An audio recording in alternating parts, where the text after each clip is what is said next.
The Wonder Book of Bible Stories by Logan Marshall, Chapter 24. The Good Shepherd and the Good Samaritan. Soon afterward, Jesus gave to the people in Jerusalem the parable or story of the Good Shepherd. Verily, verily, that is, in truth, I say to you, if anyone does not go into the sheepfold by the door, but climbs up some other way, it is a sign that he is a thief and a robber. But the one who has come in by the door is a shepherd of the sheep. The porter opens the door to him, and the sheep know him and listen to his call, for he calls his own sheep by name and leads them out of the pasture field.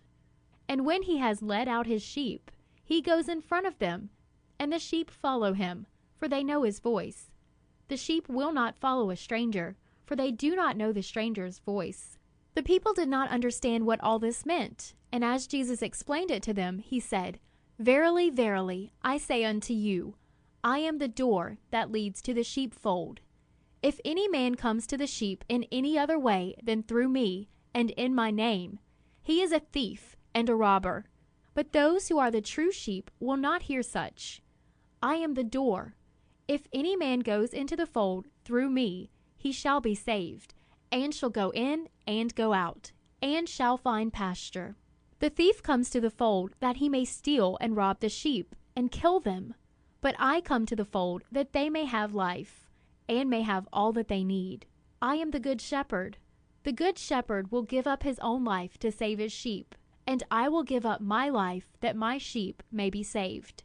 I am the good shepherd, and just as a true shepherd knows all the sheep in his fold, so I know my own, and my own know me, even as I know the Father, and the Father knows me.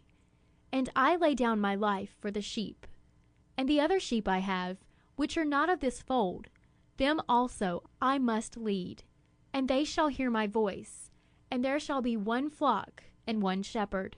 The Jews could not understand these words of Jesus, but they became very angry with him, because he spoke of God as his Father. They took up stones to throw at him, and tried to seize him, intending to kill him. But Jesus escaped from their hands, and went away to the land beyond Jordan, at the place called Bethabara, or Bethany, beyond Jordan, the same place where he had been baptized by John the Baptist more than 2 years before.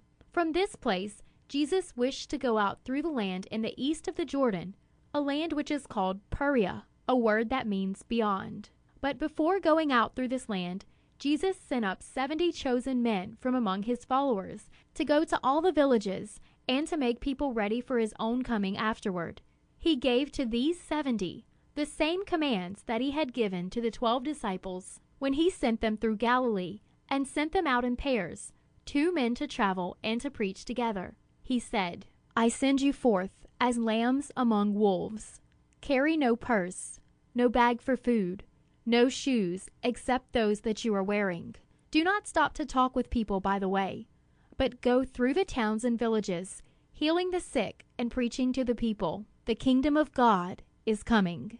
He that hears you hears me, and he that refuses you refuses me, and he that will not hear me will not hear him that sent me. And after a time the 70 men came again to Jesus, saying, Lord, even the evil spirits obey our words in thy name.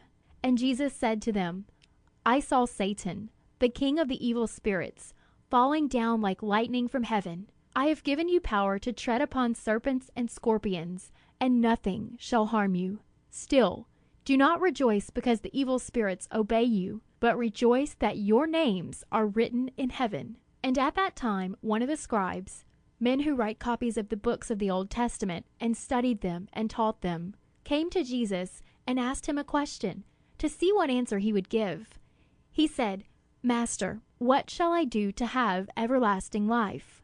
Jesus said to the scribe, What is written in the law? You are a reader of God's law. Tell me what it says. Then the man gave this answer, Thou shalt love the Lord thy God with all thy heart, and with all thy soul, and with all thy strength, and with all thy mind, and thou shalt love thy neighbor as thyself. Jesus said to the man, You have answered right. Do this, and you shall have everlasting life. But the man was not satisfied. He asked another question. "And who is my neighbor?" To answer this question, Jesus gave the parable or story of the Good Samaritan. He said, "A certain man was going down the lonely road from Jerusalem to Jericho, and he fell among robbers, who stripped him of all that he had and beat him, and then went away, leaving him almost dead.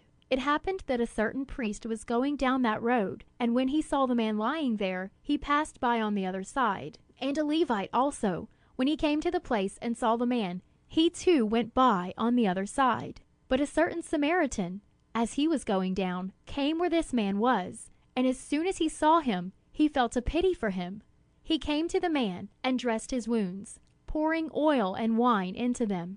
Then he lifted him up and set him on his own beast of burden, and walked beside him to an inn. There he took care of him all night, and the next morning he took out from his purse 2 shillings, and gave them to the keeper of the inn, and said, 'Take care of him, and if you need to spend more than this, do so, and when I come again, I will pay it to you.'"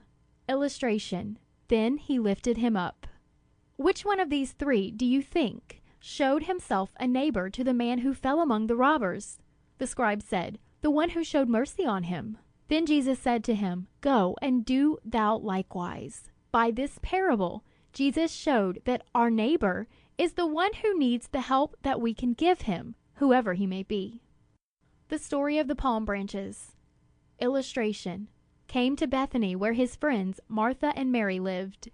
From Jericho, Jesus and his disciples went up the mountains and came to Bethany, where his friends Martha and Mary lived, and where he had raised Lazarus to life. Many people in Jerusalem heard that Jesus was there, and they went out of the city to see him, for Bethany was only 2 miles from Jerusalem. Some came also to see Lazarus, whom Jesus had raised from the dead. But the rulers of the Jews said to each other, "We must not only kill Jesus, but Lazarus also, because on his account so many of the people are going after Jesus and are believing on him." The friends of Jesus in Bethany made a supper for Jesus at the house of a man named Simon. He was called Simon the leper, and perhaps he was one whom Jesus had cured of leprosy. Jesus and his disciples, with Lazarus, leaned upon the couches around the table as the guests, and Martha was one of those who waited upon them. While they were at the supper, Mary, the sister of Lazarus, came into the room carrying a sealed jar of very precious perfume. She opened the jar and poured some of the perfume upon the head of Jesus, and some upon his feet, and she wiped his feet with her long hair, and the whole house was filled with the fragrance of the perfume. But one of the disciples of Jesus, Judas Iscariot, was not pleased at this. He said, "Why was such a waste of the perfume made? This might have been sold for more than $45 and the money given to the poor." This he said, but not because he cared for the poor. Judas was the one who kept the bag of money for Jesus and the 12, and he was a thief, and took away for his own use all the money that he could steal. But Jesus said, "Let her alone. Why do you find fault with the woman? She has done a good work upon me. You have the poor always with you, and whenever you wish, you can give to them. But you will have me with you only a little while. She has done what she could, for she has come to perfume my body for its burial. And truly I say to you, that wherever the gospel shall be preached throughout all the world, what this woman has done shall be told in memory of her." Illustration. She wiped his feet with her hair. Perhaps Mary knew what others did not believe, that Jesus was soon to die, and she showed her love for him and her sorrow for his coming death by this rich gift. But Judas, the disciple who carried the bag, was very angry at Jesus, and from that time he was looking for a chance to betray Jesus or to give him up to his enemies. He went to the chief priests and said, "What will you give me if I will put Jesus in your hands?" They said, "We will give you 30 pieces of silver." And for 30 pieces of silver, Judas promised to help them take Jesus and make him their prisoner. On the morning after the supper at Bethany, Jesus called 2 of his disciples and said to them, "Go into the next village, and at a place where 2 roads cross, and there you will find an ass tied,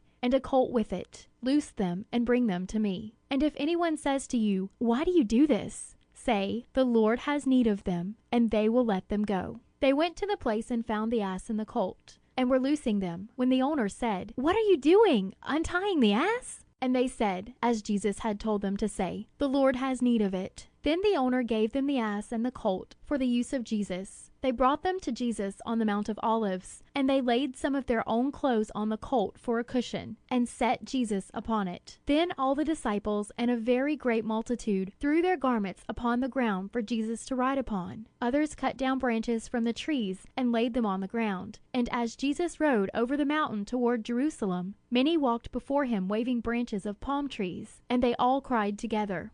Illustration: they threw their garments upon the ground for Jesus to ride upon.